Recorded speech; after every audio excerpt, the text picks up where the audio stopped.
repetida felicidad volver a encontrarte.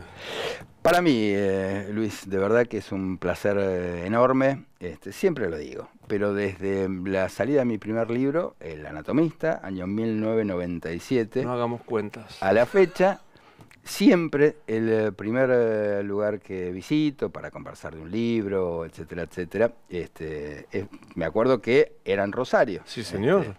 Y bueno, ahora estoy yendo menos a Rosario, menos de lo que me gustaría. La verdad que me encanta Rosario, pero siempre es un placer verte, sea en Rosario, sea acá en Buenos Aires o en cualquier otra parte. Y vos sabés que yo tengo una tradición que soy lector tuyo. O sea, es una complicación porque a mí me gusta, primero me gusta leer los libros de los autores, pero desde El Anatomista, de aquel shock tan fenomenal, a hoy.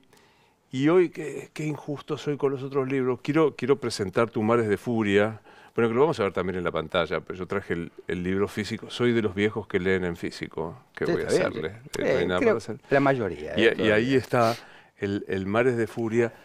Qué injusto voy a hacer con los otros libros, pero qué hermosa novela, pero te súper felicito. Me gustó muchísimo. Te lo agradezco muchísimo. Mirá, es un libro que trata sobre, creo yo, el personaje más literario que dio la historia de este país. Si yo te digo, bueno, vos leíste el libro, pero yo te digo que un argentino, porque finalmente fue más argentino que muchísimos otros argentinos, dio la vuelta al mundo a bordo de un barco corsario, un barco pirata, digamos, y que entre otras cosas bombardeó California y que entre los restos de California plantó la bandera argentina y dijo, esto pertenece a las Provincias Unidas del Río de la Plata. Es decir, California fue Argentina. Pero para mí, ignorancia, me obligaste a ir a los textos de historia, porque yo dije, me está mintiendo Andajasi. No, es absolutamente cierto, hasta tal punto que hoy mismo, ahí en California, en el mismo presidio donde se libró la batalla, que no fue una batalla, fue una destrucción total, todavía hoy flamea una bandera argentina. Personaje, pero realmente increíble. Y vos sabés que pasó injustamente desconocido por la historia argentina, me refiero a Hippolyte Boullard, porque pocos personajes de la historia argentina tienen un costado tan épico, tan heroico, tan novelesco como Hipólito Boullard, y sin embargo lo conocemos mucho más al almirante Brown, Claro. digamos, otro gran héroe, por supuesto, pero de Boullard nadie nos habló. No Ni de Tomás Espora, ni de cada uno de los que integran esa... este año tengo el acompañante del reloj de arena, pero quiero recomendar mucho. Estamos en una fiesta patria, una fecha patria.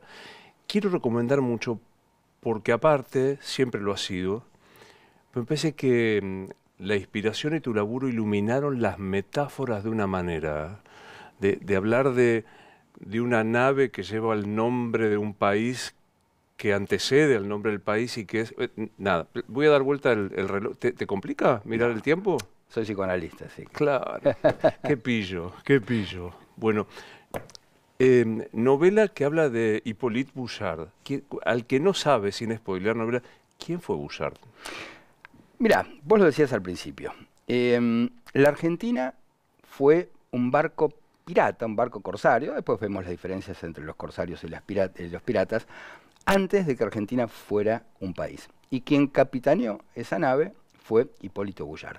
Un personaje muy oscuro, en el más amplio sentido de la palabra, no solamente porque se lo conoce poco, sino porque él mismo es un personaje que presenta aristas muy polémicas. Él nace en Francia, en Saint-Tropez, en esa Francia convulsionada, Revolución Francesa, una familia que estaba comprometida con los principios revolucionarios. Es todo raro en él. Por ejemplo, él lo conocemos como Hippolyte Boullard, pero no se llamaba Hippolyte Boullard, se llamaba André Paul. Por alguna razón, él decide cambiarse el nombre. En realidad, Hippolyte era el hermano menor que muere. Y él, una posibilidad es que haya tomado el nombre. Ahora, ¿por qué se cambió el nombre? No lo sabemos. Otra posibilidad, dicen, bueno, que el diminutivo de Paul, Polit, se transformó en Hippolyte. Es probable. Pero lo cierto es que hay ahí un cono de sombra que ese misterio lo acompaña hasta el último de sus días. ¿Quién es Hippolyte Boullard? Es tan fuerte la gesta que él protagonizó, la épica que él protagoniza, que hasta él mismo se pierde, su propia persona se pierde detrás de esa tremenda aventura que fue la expedición de la fragata La Argentina. En el libro aparece como Furia. Lo llaman su subordinado Furia. Es un tipo que los historiadores lo describen como con un carácter muy irascible. Ahora, cuando vos ves la dimensión que tuvo Boullard, viste que la ira y la inteligencia no se llevan bien. La ira y, digamos, el éxito tampoco se llevan bien. En general la gente iracunda suele ser bastante poco inteligente y bastante poco exitosa. Entonces no me parecía que fuera posible que este personaje se caracterizaba por la ira. Sí se puede deducir que era una furia muy particular, era un tipo tremendo. Por ejemplo, en un momento de la expedición, él atraviesa todo ese archipiélago de la zona de las Filipinas, y en la zona de la Malasia se cruza con lo peor que te podía pasar si eras navegante, que era cruzarte con piratas malayos. Bueno, de hecho, todos lo asociamos con las novelas juveniles, entre comillas, ¿no? Sandokan y los tigres de la Malasia, etc. Ahora, yo de verdad creo que Boullard debió haber inspirado aquellas novelas, porque cuando vos lees y te enterás de cómo fueron esas batallas, él solito, con su fragata, la Argentina, todavía no había recuperado otra fragata, él solito con su fragata, enfrenta una partida de barcos piratas malayos y los derrota, pero no solamente los derrota. Que conocen de los intersticios del mar, que se esconde, que lo esperan, le hacen una gran guerra psicológica. Insisto, es de una épica, y en esa batalla que no spoilearemos cómo termina.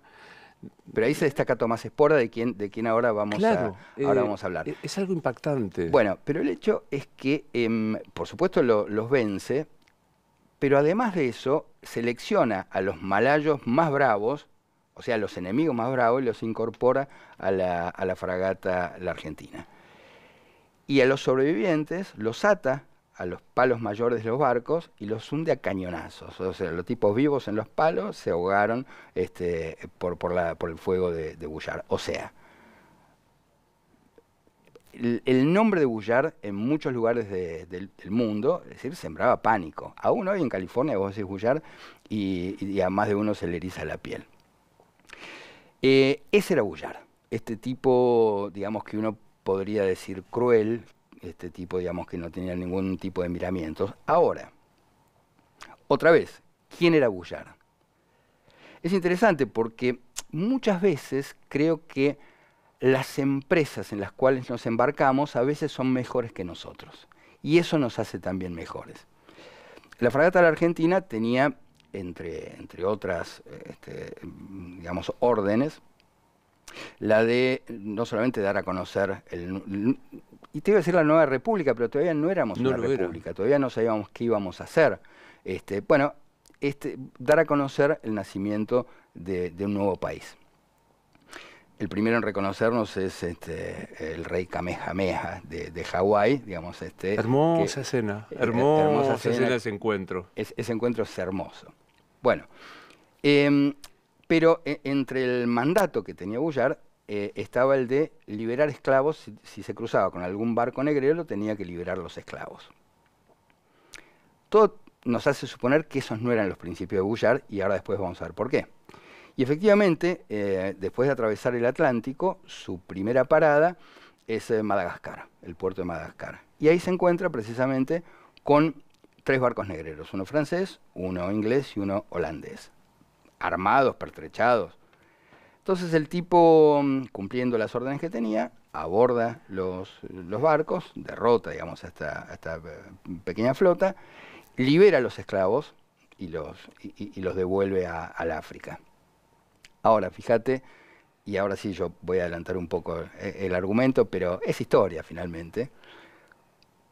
quién era Bullard? Porque este mismo Bullard que liberó estos esclavos en Madagascar fue asesinado por sus propios esclavos en el Perú. O sea, el tipo, no sabemos si tenía esos principios libertarios en el sentido que históricamente se usa el término. Pero tal vez forzado, digamos, por esta empresa en la cual se embarcó, evidentemente, digamos, eso digamos, le contagió una ética y una moral que tal vez no era la de él. Por eso digo que muchas veces, digamos, lo que hacemos nos hace mejores de lo que somos. A mí me parece que el mérito de los tantos que tiene la novela es contar a una persona que, como el resto de la humanidad, es contradictorio, porque hay un Bullard formal, elegante, culto, conocedor, y un furia de la masacre. O sea, conviven y uno no termina de enamorarse de aquel primero porque aparece este otro cruel. Pero contá un poco porque, insisto, yo lo contaba en el programa de la mañana, le contaba a los chicos un poco el argumento y me decían, ¿cómo que California fue nuestro? ¿Cómo que fue comisionado por el director supremo y se hizo destruyendo poblado por poblado en el Pacífico? Exactamente, no conforme con destruir California. Aparte, yo no podía dejar de pensar cuando lo escribía, estamos hechos de eso finalmente, en esos capítulos del Zorro, que transcurren precisamente en Monterrey, ¿no? Bueno, esa ciudad tan preciosa que uno veía en el Zorro, la destruyó por completo Bullard. Y no conforme con eso, tal como decís, fue bajando por el Pacífico y a su paso fue destruyendo todos los puertos, que pertenecían por supuesto a España en ese momento, y bueno, bordea todo el continente hasta llegar a Chile, y ahí en Chile le va a pasar algo tremendo. Eso sí no lo vamos a contar, no lo contemos en suspenso, pero de verdad que lo que le pasa es tremendo. Pero bueno, estas contradicciones, ¿no? Estas contradicciones que uno ve en Bullard. Yo creo que esa fragata, tal como decís, que tenía el nombre de este país que después íbamos a hacer, de alguna forma anticipó, ¿no? Esto que somos hoy, con todas estas contradicciones. Sabés que estoy buscando, como corresponde a un buen desprolijo, no lo marqué, ese texto tan bello que a vos te permite pensar. ¿Puedo? Sí, claro. La Argentina, así se llamaba la fragata, la Argentina fue un barco corsario antes que un país. ¿Acaso esa vasta extensión de tierra firme, que solo más tarde habría de llamarse como la nave, haya nacido a imagen y semejanza de aquella fragata tripulada por aventureros y piratas de diversas latitudes? Tal vez, a su pesar, y sin saberlo, esos hombres estaban hechos con la madera de los héroes, aquella que se obtiene del árbol de la locura, a veces a la deriva, por momentos guiados por el norte alucinado, impulsados por el viento de la ambición y la brújula desquiciada de la insensatez. Ambas argentinas iniciaron su derrotero casi al mismo tiempo. Solo por este párrafo merece que te diga que, viste que los lectores tenemos como un romance con el libro y hay un momento en que querés terminar y en un momento que decís, no, ahora no quiero que se termine. Me pareció de una belleza hermosa esto, de poder encontrar a las dos Argentinas, la nave y lo que iba a ser nuestro país. Bueno, en principio me alegro y te digo que tenés un excelente ojo lector, porque ese es el párrafo que me pareció siempre a mí que representa la novela. Exactamente ese es el espíritu. Y si alguien quiere saber de qué trata esta novela, es ese párrafo que acabas de leer. Porque la historia de los países se resumen en estos hitos que muchas veces son completamente desconocidos. Esa historia de la fragata La Argentina alrededor del mundo anticipa toda la historia de la Argentina. Toda. Si vos revisas cada capítulo posterior de la Argentina, estuvo una y otra vez repitiendo como un síntoma eso que pasó en el barco, los enfrentamientos. Aparte somos eso, porque Argentina no tenía una tradición marítima, de modo que todos los oficiales eran europeos. Tenías ingleses, tenías franceses, también tenías norteamericanos, y todos unidos por un enemigo en común que en ese momento era España. Siempre nos organizamos de esta manera, ¿no? En torno de un enemigo que siempre fue cambiando. Pero esas presuntas unidades no eran tales, ¿no? Sino que eran estrategias para combatir a un enemigo, siempre por supuesto un enemigo creado en función de algún interés, obviamente. Decime si eso no se repite hasta hoy. Toda la historia argentina, exactamente, desde los orígenes hasta hoy, esa es la historia de la Argentina. Y además, esto que somos, esta mezcla contradictoria de distintas nacionalidades, de distintos orígenes, de distintas clases, somos esto. Y de distintos principios morales, porque sí, nos parece heroico, pero había ladrones, asesinos, enemigos reconvertidos, ¿no? Claro, pero aparte ya con esta tradición tan fuerte que tuvo ya la conquista, en esto de estar fundados por forajidos. Es decir, claro, gran parte de esos marineros que vinieron con Colón y en los viajes sucesivos habían sido sacados de las cárceles. O sea, si vos querés entender qué pasó en la Argentina, bueno, tenemos, digamos, todavía el estigma de los presos, ¿no? Algunos en las cárceles, otros en las casas, pero este es un país que ha sido construido por delincuentes salidos de las cárceles. ¿Quién es Tomás Espora? Que yo te decía antes de empezar, yo vivía en Rosario cerca de una escuela que se llamaba Tomás Espora y no tenía la menor idea de quién es Tomás Espora en Bullard y en la historia argentina. Se sabe también muy poco. De todos ellos se sabe poco. ¿Sabes por qué se sabe poco? Porque es una página que muchos preferirían que no hubiera sucedido. Por esto, porque eran piratas, eran corsarios. Cuando yo digo piratas, muchos me dicen, no podés comparar porque eran corsarios. Bueno, un corsario... ¿Diferenciamos qué es la patente de corso de un pirata? Claro, la diferencia de un corsario y un pirata es que un corsario, digamos, hace lo mismo que un pirata, pero con la patente de un Estado, con el permiso de un Estado. Con todas las diferencias que eso implica, por supuesto, te decía lo de los esclavos. Muchas veces esos estados tenían, digamos, un estándar ético que, digamos, morigeraba de alguna forma esa condición de piratas, porque no estaba en el espíritu de un pirata liberar esclavos, pero sí en el espíritu de esa constitución que después nos íbamos a dar. Todavía tampoco teníamos una constitución. Pero era un barco que estaba tripulado por piratas, es decir, por piratas de distintas extracciones, es decir, con patente de corso. Pero esa creo que es la gran diferencia. Seguramente, si pirata viene de privado, digamos. Los piratas claro, eran corsarios privados y los corsarios eran piratas en nombre del Estado. En nombre del Estado. O de lo que fuese a hacer. Exactamente. ¿No? Por eso te digo, seguramente si Bullard hubiera actuado como un pirata, tal vez esos esclavos los hubiera robado y los hubiera vendido. Pero como trabajaba bajo un Estado con principios libertarios, entonces él estaba obligado a liberar esos esclavos.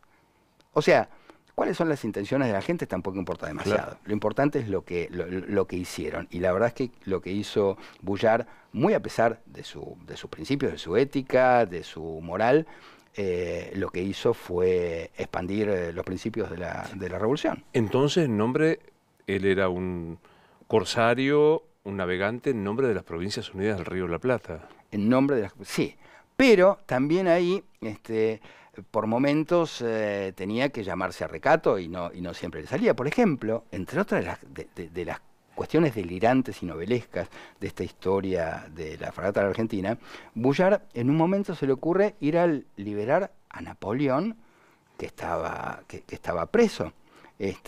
Y estuvo muy cerca de desviarse para ir vos imaginate lo que hubiera significado la liberación de Napoleón por parte de un corsario del Estado argentino, digamos.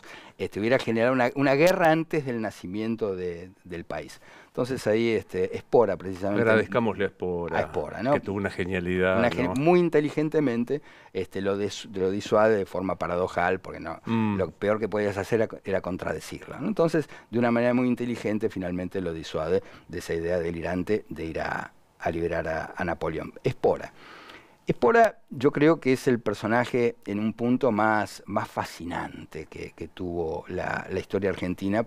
Vos pensás que él se embarca por primera vez junto con el almirante Brown, que también, digamos, era un corsario, a los 14 años.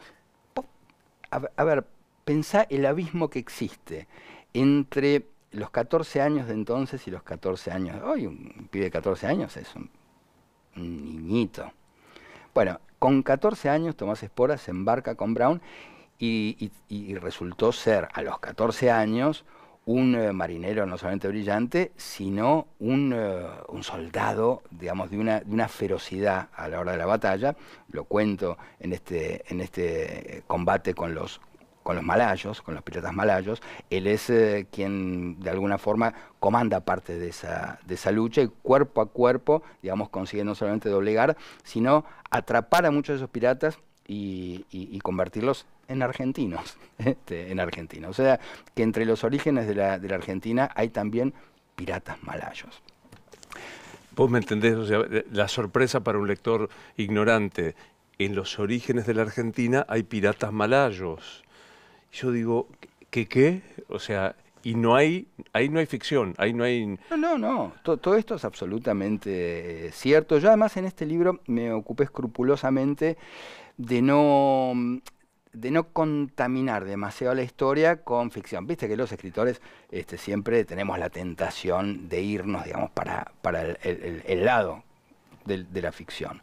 Sin embargo, mira, así como el libro anterior lo presentaste vos en la Feria del Libro, fue una de las mejores presentaciones, que presenté muchos libros, pero aquella que compartimos en la Feria del Libro cuando salió Psicódromo, tengo un recuerdo muy lindo.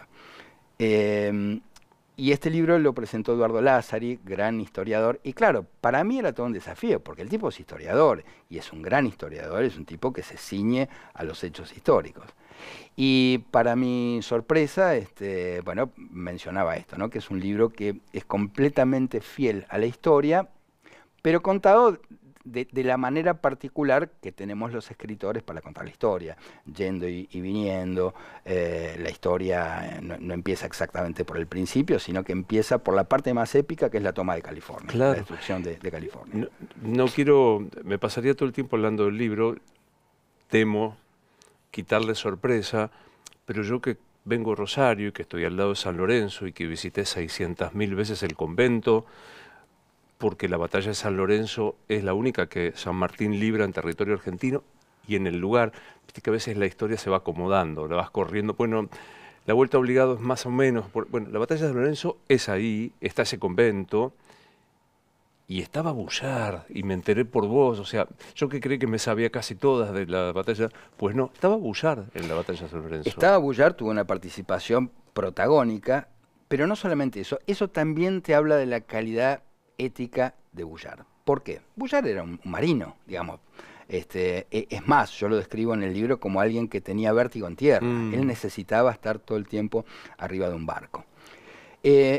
Después de algunos episodios navales, fueron dos batallas, digamos, que son derrotados los barcos argentinos, se decide terminar con ese principio de flota naval y se disuelve la protoarmada que teníamos en ese momento. Entonces, Bullard, que era eso, era un marino, tenía dos alternativas, digamos: irse y volver al mar y trabajar para otro estado como corsario, o ser un pirata, o ser un marino mercante, porque lo suyo era el mar, y sin embargo, él decide no solamente quedarse en tierra, sino que se alista en el cuerpo de granaderos de San Martín y participa efectivamente de la batalla de San Lorenzo. De manera completamente, digamos, movido por los ideales independentistas y revolucionarios. Hay dos dimensiones que yo quiero destacar de la batalla de San Lorenzo. En general, cantamos la marcha de San Lorenzo sin comprender del todo lo que significa esa propia marcha y lo que describe. Fue una situación delirante. Vos pensá, meter todo ese ejército adentro de un convento, adentro de la iglesia, con todo lo que implica. Vos imaginate, los caballos, digamos, dejando los regueros de bosta entre los reclinatorios. O sea, es una imagen ya de por sí surrealista, digamos, toda esa cantidad de soldados dentro de un convento. Claro, cuando los españoles venían navegando y ven un convento, ellos dicen, bueno, ahí nos reabasteceremos. no sospechaban ni por asomo que ahí pudiera estar el ejército de San Martín. Imagínate la sorpresa de los tipos cuando se están acercando y ven salir de la iglesia esa cantidad enorme de soldados a caballo, bueno, que fue lo que sí sabemos de esa batalla de San Lorenzo. Ahora, nos quedó el recuerdo de Cabral. Soldado heroico, cubriéndose de gloria, pero es un poquito menos... Personaje hermoso también, hermoso. Cabral, hermoso, él era sambo, era, digamos, mezcla de indio con negro. Esto a veces se pierde, hablaba guaraní. San Martín también. Ese último intercambio de palabras que yo describo en el libro fue en guaraní. Ahora, en ese momento en el que San Martín cae y casi es aplastado por el caballo, Cabral lo saca, lo salva y es muerto, ahí Bullard también, digamos, después, es algo que nunca se va a perdonar, porque en ese momento, muy cerca de él, estaba el portaestandarte español con la bandera de España. Entonces el tipo lo ataca, lo atraviesa con la bayoneta, lo mata y se queda con la bandera española. Y cuando gira la cabeza se da cuenta que acaban de matar a Cabral. Entonces el tipo dice, si no hubiera sido porque yo me obsesioné en sacar esta bandera, tal vez le hubiera podido salvar la vida a Cabral. Estas cosas pasan en una batalla, pero además una batalla que duró 15 minutos. Esto es lo loco, ¿no? Es decir, esos 15 minutos en los que pasaron miles de cosas y que suceden estos pequeños movimientos que después se pierden en la historia, pero es esto. Es el convento lleno de soldados, es Cabral salvándole la vida a San Martín, es Bullard que podía haber salvado a Cabral y decide sacar la bandera. Son como flashes caóticos, vos imaginate estar en el medio de una batalla. Pero sí, efectivamente, cuento ahí la batalla de San Lorenzo a través de los ojos de este personaje fantástico que es Hipólito Bullard. Sin contar el bello encuentro que podría empardar el de San Martín con Bolívar entre Bullard y San Martín. ¿Cuánto te tomó repasar la terminología? Es de un preciosismo que te obliga todo el tiempo a recurrir al diccionario. ¿Cuánto tiempo te tomó esto, por ejemplo, saber si San Martín y Bullard, cómo lo reclutó y cuánto de épica, de novela le pusiste? 30 años. Este libro lo empecé a escribir antes que El anatomista. ¡Wow! Pasa, es un libro tan difícil, tan complejo, por varias razones. Primero, porque Bullard existió, porque este descabellado viaje alrededor del mundo fue exactamente así, y porque es muy difícil desde la ficción para un escritor competir con semejante personaje real, con semejante historia real. O sea, hacer una novela sobre un hecho tan novelesco, te puedo asegurar que es un trabajo enorme. 30 años me llevó. Me reencontré hace un tiempo, antes de retomar la escritura de Mares de Furia, me reencontré con los primeros apuntes que tenían el título provisorio del Corsario. Se llama, obra de Byron, de Lord Byron, El Corsario. Y cuando me reencuentro, es un proyecto que tenía bastante olvidado, y empiezo a leer, digo, esto es maravilloso, esto es maravilloso. Entonces, hay algo, mira, en el proceso de escritura que es completamente inconsciente, hay algo que trabaja solo, que trabaja a tu pesar y vos no te enterás. Entonces, cuando me senté a escribir esta novela, yo pensé que me iba a llevar muchísimos años, la hice de un tirón, porque ya estaba escrita. En algún lugar esta novela ya se había escrita. Por supuesto, sí, muchísima investigación que tiene que ver con esto, con los escenarios, claro, con los términos navales, con los términos náuticos, con los términos militares, con, bueno... flora, fauna, colores, temperaturas de Hawái o de... La verdad es que yo hoy lo releo y digo, qué difícil, qué difícil. Pero creo que el mérito de las buenas novelas, no digo que sea el mío, es no hacer participar al lector de las dificultades, que el libro se lea plácidamente, plácidamente. El trabajo de escritor no siempre es plácido. Pero esos problemas no hay que transmitírselos nunca al lector. ¿Sabes qué? Yo decía, no hay ostentación de un trabajo que debe haber sido muy arduo, porque cualquiera estaría tentado, che, yo estudié todo esto, te lo voy a tirar por la cabeza, y creo que el conocimiento que adquiriste está en pos de la novela, y no al revés, ¿no? Acabas de contestarlo, y sobre todo porque sos psicoanalista, y dijiste, el inconsciente lo escribe. ¿Por qué escribe tu inconsciente? ¿Tenés idea? Mira, tendría que tratar de establecer, digamos, cuáles fueron los pasos azarosos, muchas veces precisamente, digamos, que escapan a nuestra conciencia, que nos conduce a ser quienes somos. Yo siempre me pregunto, ¿no? ¿Por qué somos quienes somos? Es una pregunta fascinante. ¿Por qué somos quienes somos? Digo, esta singularidad que es cada uno. ¿Cómo se construye? Y si yo tuviera que decirte cuáles fueron los hitos que a mí me condujeron a este oficio raro, extraño, que es el del escritor, señalaría, digamos, el primer eslabón, cuando yo era muy chico, yo debería tener 3, 4 años, y mi vieja me leyó un cuento japonés que se llamaba Momotaro, que es de autor anónimo, que es un cuento hermosísimo. Además era un libro hermosamente ilustrado por ilustradores japoneses. Y Momotaro es la historia del héroe clásico. Es un matrimonio de ancianos que no había tenido hijos, la mujer estaba lavando la ropa en un arroyo y ve que viene un durazno enorme, precioso, lo recoge y cuando lo abre había un bebé, que es el bebé que nunca habían podido tener. Y ese bebé, digamos, cumple todos los pasos del héroe. Se convierte después en un samurái, en un guerrero, y, bueno, redime, uno podría decir, a Japón. Yo creo que en todos mis libros cuento la historia de Momotaro. En todos libros está presente ese niño héroe que es Momotaro.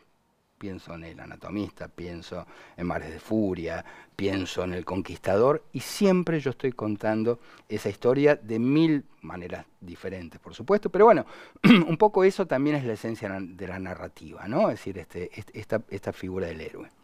De modo que esa historia que me leyó mi vieja cuando yo era muy chiquito, 3, 4 años, creo que fue lo que encendió algo ahí que iba a quedar latente. ¿Será que somos lo que hacemos con lo que hicieron de nosotros? Yo creo que sí, que algo de esa frase, digamos, es completamente cierta, porque después, si seguimos el recorrido, yo encuentro perfectamente un segundo eslabón. Cuando yo tenía 13 años, en marzo de 1976, que ya se prefiguraba esto que iba a ser el golpe de Estado del 24, mi abuelo, que era un dirigente pequeño, un pequeño dirigente comunista, del Partido Comunista, bueno, vio que algo estaba por venir y algo no precisamente demasiado grato, y descubrió muy rápidamente que tener una biblioteca era muy peligroso. Él era editor, toda su vida había sido editor, librero. Él se llamaba Merlín, el apellido de mi vieja, de mi abuelo era Merlín como el mago. Siempre me tuvo engañado que éramos descendientes del mago, tal vez algo haya. Y esa era la biblioteca de un comunista. Ahí estaba, digamos, todo el ABC de las bibliotecas del PC. Y en la madrugada del 24 de marzo empezó a bajar todos esos libros de los anaqueles, de las estanterías, empezó a hacer fardos con los libros, y ya de madrugada, cuando no pasaba nadie, en un terreno baldío contiguo, los prendió fuego, ¿no? Una hoguera muy particular porque no tenía que hacer humo, ¿no? Y fue la primera vez que yo lo vi quebrarse al tipo, ¿no? Yo tengo, no sé si la ilusión o la imagen real de las lágrimas del tipo sobre las brasas. Él, la verdad es que nunca se recuperó a eso, pues esa biblioteca era su vida. Y ahí había que, mira, tengo esa imagen de la casa de mi abuelo, del living, cuyas paredes yo desconocía, y estaba todavía la forma de los libros, viste esas manchas que se forman. Era como convivir con el fantasma de esa biblioteca, la forma de la biblioteca, la forma de los libros. El hecho es que cuando yo presencié esa escena desde un balconcito en la calle Ayacucho entre Corrientes y Sarmiento. Yo me prometí, cuando veía a ese viejo inclinado sobre sus libros, que algo tenía que hacer. No sabía qué, no sabía cómo, pero me pasa que cada vez que termino de escribir un libro es como estar restituyendo un volumen a esa biblioteca perdida. Qué hermoso, esa biblioteca quemada. Lo hemos hablado muchas veces. Perdón. Pero te cuento otra porque vos fijate cómo se arman los eslabones. Pasaron los días, mi abuelo se sentaba a mirar ese fantasma de la biblioteca. Yo me acuerdo que me senté al lado de él, 13 años tenía yo, y habían quedado solamente los volúmenes inofensivos, fascículos, algunos libros de poesía. Y entre esos libros descubro, por primera vez lo veo, un pequeño volumen de lomo anaranjado. Y cuando me acerco, me llamó la atención, decía Edades y temporadas, poesía, de un tal Bela Andajasi.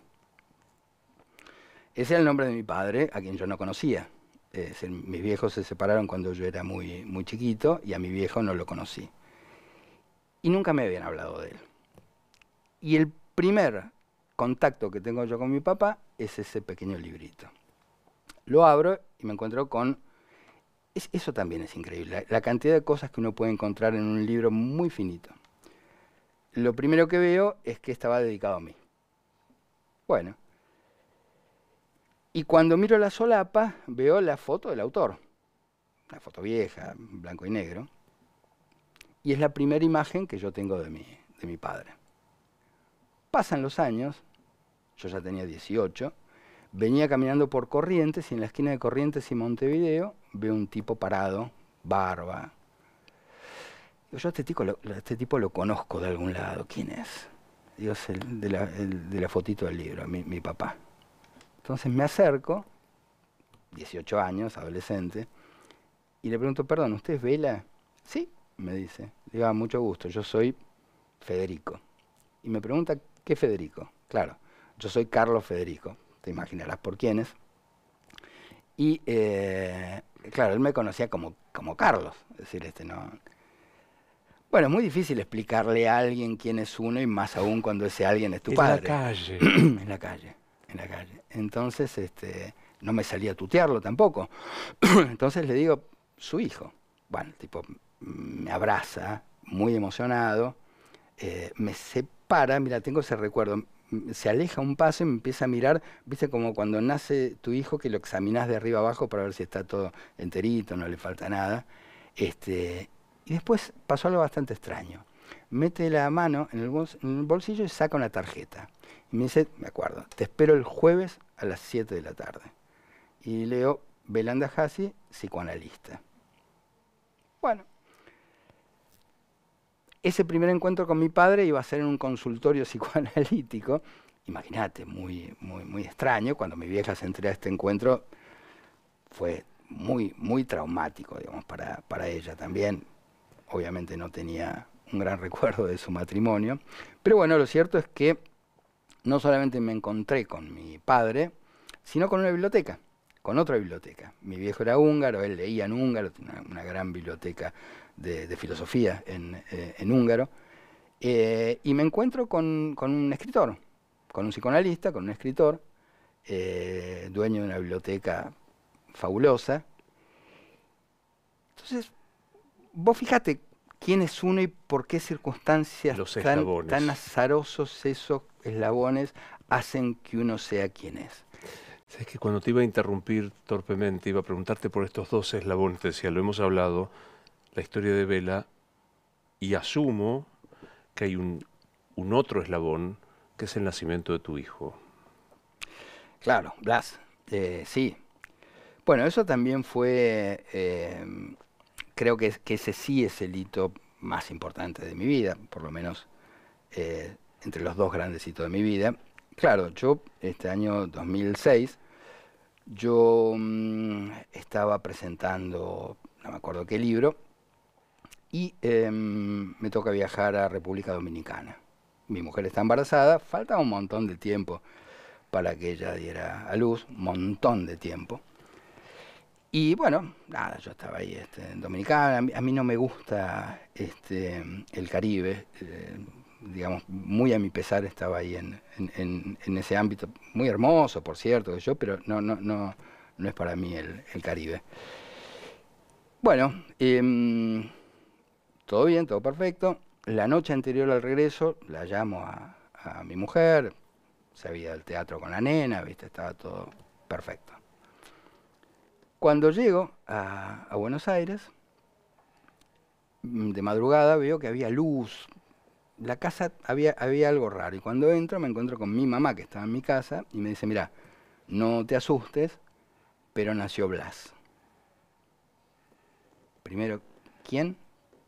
Porque no había un nombre decidido, digamos.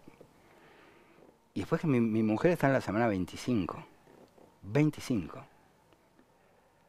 Me voy así como dejé las valijas, me subo al auto, me voy al italiano y ahí me encuentro con una situación que, a ver, un cross en la mandíbula es poco. Estaba mi mujer en terapia intensiva, grave, con una infección generalizada, y me dicen que había nacido Blas. Yo pensé que me estaban mintiendo. Yo no pensé que alguien podía nacer y sobrevivir con 25 semanas. Vos imaginate lo que era mi cabeza, es decir, mi mujer en terapia intensiva grave, mi hijo en terapia intensiva mucho más que grave. Corrí a ver a mi hijo y me cabía en la palma de una mano. Era más chico que la palma de mi mano.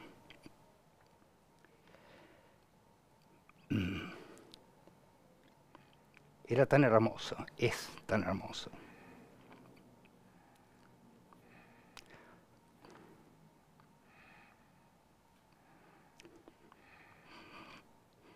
Tan hermoso.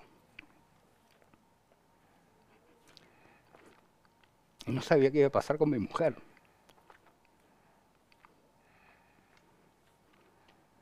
Los dos vivieron.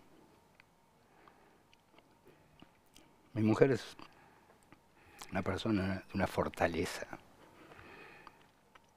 de una bondad, de una belleza,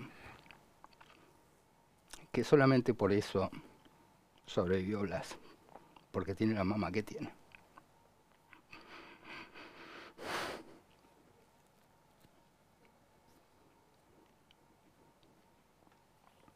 Fue el peor año de mi vida. Blas estuvo internado 6 meses en terapia intensiva y otros 6 meses en casa.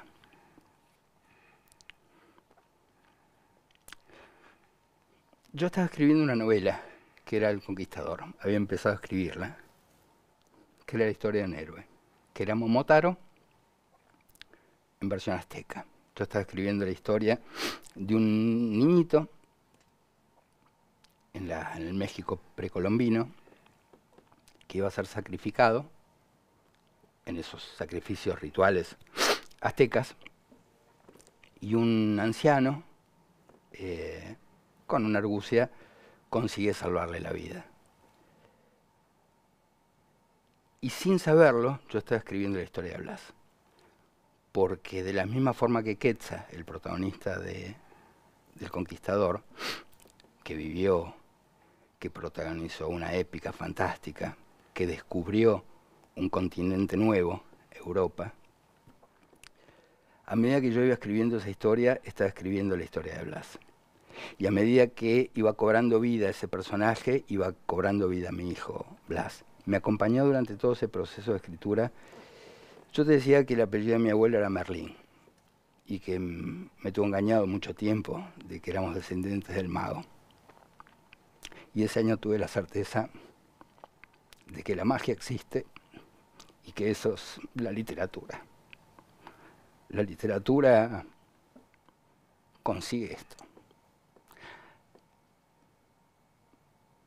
Blas es eso, digamos, es este hecho fascinante, mágico, inexplicable, que enlaza estas dos dimensiones. ¿Cómo está Blas?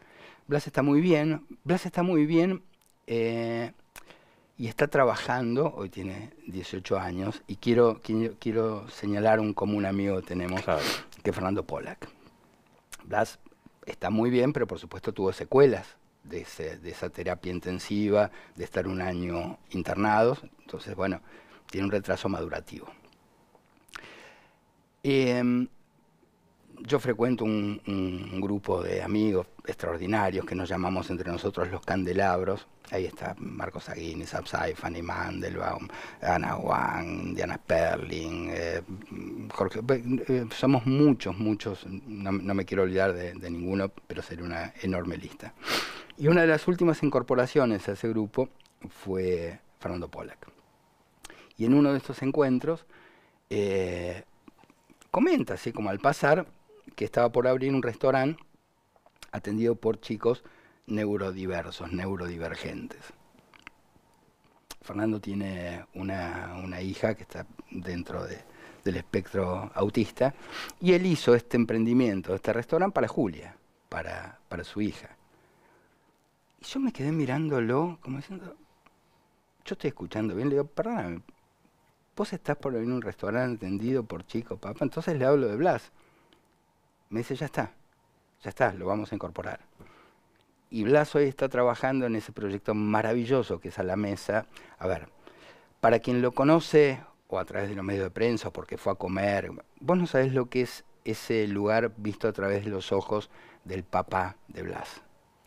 Lo que le cambió la vida a Blas es increíble, ¿no? Porque la diferencia que marca, que esto lo dice siempre Fernando Pollack, ¿no? Que fulanito sea fulanito y viste que en general la gente con discapacidad está como infantilizada, ¿viste?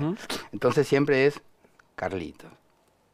La diferencia, empezar a trabajar, tener un sueldo y pasar de ser Carlitos a ser Carlos, esto lo dice siempre Pollack, es el día y la noche, digamos. Blas entró en otra dimensión existencial. Laburan muchísimo los chicos. Vuelve a casa cansado, él está en la cocina, él está en la parte de cocina. Es un sistema de trabajo fantástico también, que está adaptado a las posibilidades de los chicos, obviamente. Entonces, labura media hora, descansa media hora en una sala de descanso. El otro día fuimos a comer con Blas, estábamos en un restaurante y miraba, me dice, papá, ¿dónde está la sala de descanso de esta gente? ¿Entendés? Bueno, fantástico, es una cocina en la que se trabaja sin cuchillos, sin fuego, los chicos no corren absolutamente ningún riesgo. Digo chicos, pero hay gente de todas las edades. Googleen A la Mesa y vayan, porque es increíble. Pero además se come fantásticamente bien. Ahí el cocinero es Ono, ahora está cocinando Francisco, es un enorme, gran cocinero. Y es además como una gran familia, y los domingos va Aida, mi mujer, que colabora con la caja. Es un equipo, digamos, donde se produce otra vez, ¿no? Esta magia fantástica que tiene que ver con esto que a veces nos cuesta entender, ¿no? Cómo funcionamos nosotros, cómo funciona la gente, cómo funciona la cabeza de la gente. Lo que sí te puedo decir es que ahí, por supuesto, tenés los chicos que son neurodivergentes y tenés mucha de la gente, digamos, que es neurotípica, por así decirlo. Es tanto más fácil de trabajar y tanto menos conflictiva la gente neurodiversa que te sorprenderías. Entonces yo te digo que si nos pareciéramos un poco más a todos ellos, seríamos mucho mejores. ¿Te alejaste de la primera línea de fuego de análisis político, de aquello que te había llevado incluso a bancarte cosas heavy? Totalmente, mira. Yo sí te tengo que decir en qué momento de mi vida estoy como nunca volcado a la literatura, pero además me pasa lo que creo que le pasa por lo menos al 70% de la gente. Viste que participa cada vez menos gente de las elecciones, ¿no? Hay 50%, en algunos casos 60% de gente que no va a votar, y entre la gente que va a votar hay un gran porcentaje que va a votar porque es una obligación, que es mi caso. yo estoy a esta altura de mi vida, te digo con toda sinceridad, Luis, completamente harto y asqueado de la política. Digamos, hay una línea continua que sea quien gobierna, digamos, sea en las primeras líneas, en las líneas medias, nada cambia, nada cambia. Cuando vos ves, qué sé yo, desde Chabrán hasta Lázaro Báez, hasta los bolsos de López, hasta los aviones negros que aterrizan no sabemos con qué. Yo, de verdad, Luis, no albergo grandes esperanzas en la política, en absoluto. Y cuando uno pudo asomarse un poco y ver un poquito desde adentro de la cosa, la verdad que siendo tan hermosa la literatura, digamos, teniendo la posibilidad de todo esto de lo que hablábamos, ¿no? De todo lo que produce la literatura que está en la vereda de lo bueno, lo bello, lo verdadero, para decirlo en términos renacentistas. Y cuando ves la vereda enfrente, que está todo lo contrario, está lo peor, lo feo, lo maloliente, Lo vulgar. lo ¿Sabes vulgar. que yo leía tu novela, la leí en el fin de semana? Bueno, sigo tratando de hacer crónica de la realidad y es tan brutal el choque entre hacer la crónica de la realidad y esta escritura preciosa, lo digo en el término más estricto de la palabra. La literatura de Mares de Furia, aparte de una novela hermosa, de unos personajes, tiene algo de el rescate de lo precioso de la palabra. Y yo digo, frente al otro vulgar, qué pocas ganas te deben dar de volver. Sí, pero además, viste, siendo que estamos en un momento donde la prosa es tan fea, la prosa Claro, por eso política. a eso hablo. Digo, la insulto, el desprecio, y ponerle en bullar hasta cuando hace masacre, belleza.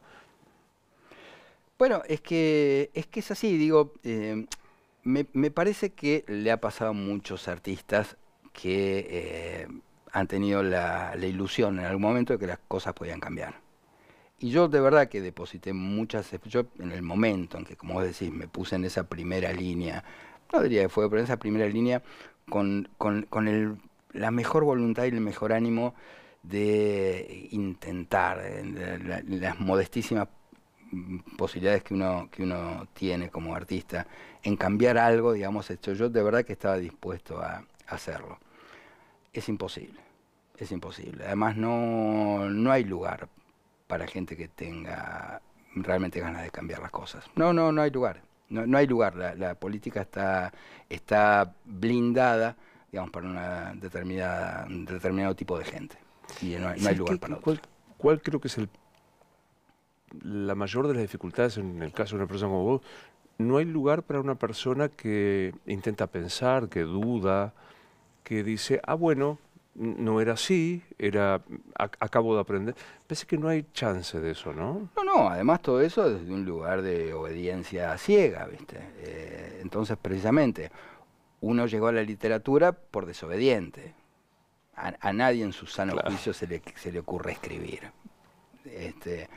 Llegaste ahí por desobediente. Y de repente, viste, ver que todo se reduce a una cuestión casi manu militari, la verdad que no. Nada que ver. No. Y aparte la imposibilidad de ejercer esto, digamos, que uno quisiera, por lo menos hacerlo de la mejor manera, que es pensar. Bueno, vuelvo al comienzo, que es mostrar el ejemplar que gentilmente Federico me mandó de este texto que súper recomendamos en el 9 de julio. Ahí, viste, yo sé que la Prida, la Casa Histórica.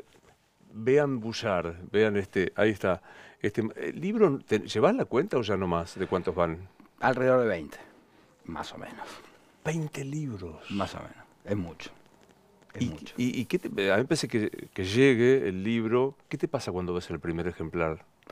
Es una emoción tan grande cuando te tocan el timbre y te dicen de la editorial. Y te la cajita. La caja con libros y vos abrís. Mira, yo tengo precisamente en mi Instagram el video que encabeza mis videos es eso, ¿no? Abrir la caja de libros es esa mezcla de emociones, de ver la tapa, de oler el libro, de tocarlo por primera vez. Para esto nací yo, para eso nací yo. Claro, lo nombraste a Guinness por ahí. Yo me acuerdo que una vez le editaron sus cuentos completos en edición de tapa dura. Y yo decía, qué vértigo que sea. Claro, porque uno somos absolutamente de la misma edad. Uno se acuerda de los libros de tapa dura de la biblioteca de la escuela, en mi caso, y tenían otra vuelta, esos libros amarillos de Salgari y todo eso, ¿no? Mira, yo tengo el enorme privilegio de que me han traducido a varios idiomas y también esa emoción de cuando te llega el ejemplar traducido y ver, decís, esto será fiel a lo que yo escribí, pero esto que vos decís, el mismo libro por ahí te viene una edición de tapa dura, te viene hay unas ediciones rusas extrañísimas, que es una tapa dura, del anatomista me acuerdo, que tiene un calado con la forma de una cruz, y vos abrís y hay un cuerpo, un libro horrible, digo, estéticamente muy, muy feo, pero cuando vos ves la diversidad de estéticas alrededor del mundo y de costumbres editoriales, te sorprendes mucho más, porque cada país tiene una forma distintiva de publicar libros. Es impresionante, como vos lo decías al principio, ¿no? Yo también soy un lector de libros de papel, y tiene esto, el libro de papel tiene esto, que es este contacto físico que te permite esto, ¿no? Este contacto carnal con el libro. Aparte acompañan. Que uno levante la vista y los vea en la biblioteca. A mí ya un poco me tranquiliza, ¿no? Totalmente. En un momento de angustia, están ahí los libros. Entonces, yo entiendo el ebook y todo, se van a enojar en la editorial. El ebook, el audiolibro. Déjame que esté en mi biblioteca. Sí, pero aparte no son excluyentes, ¿eh? Claro. Yo soy muy lector y leo en cualquier formato. La verdad que yo a esta altura leo en cualquier formato. Pero me gusta tener el libro. Por más que lo pueda leer, digamos, en formato digital, me gusta comprarlo y tenerlo en la biblioteca. Por esto que vos decís, yo sé que en última instancia el libro está ahí. Claro. No me acuerdo si la última vez que viniste te hice este cuestionario, que es afanosamente inspirado de otros colegas, ya prescripto, pero vale la pena. ¿Cuál es tu palabra favorita? Aida. ¿Cuál es la palabra que menos te gusta en la vida?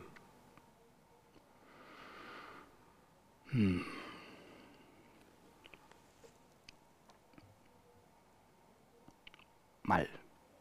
¿Cuál es tu sonido preferido? El de la voz de mi hijo. ¿Cuál es el sonido que menos te gusta? El grito. ¿Cuál es tu insulto más usado? La concha de tu hermana. Ah, fue tu hermana. La Lora va ganando, acá en Si Dios existe, ¿Dios existe? Para mí no. Juguemos al catecismo de cuando éramos pibes. Llegás a las puertas doradas y ¿qué te va a decir? ¿Qué haces acá? Y asumo que no cambiaste de idea, pero nos morimos y ¿qué pasa? Uno siempre se tienta a decir nada, pero cuando vos te asomás al mundo de la física, no de la metafísica, de la física, que es mucho más misteriosa que la metafísica, decís, cualquier cosa es posible, cualquier cosa. Puede pasar cualquier cosa. Me gustó mucho, por muchos más encuentros, muchos más libros y charlas, es siempre un placer. Para mí, Luis, pero de verdad, te lo digo honesta, primero no puedo creer que se haya pasado el tiempo tan rápido, pero es tan grato conversar con vos, porque además, a medida que hablamos, yo vengo acá sin red, en estas conversaciones surgen cosas que después a mí me dan lugar para enormes reflexiones, y muchas de las cosas que hablamos nosotros están, yo te diría, en todos mis libros. Placer. Gracias.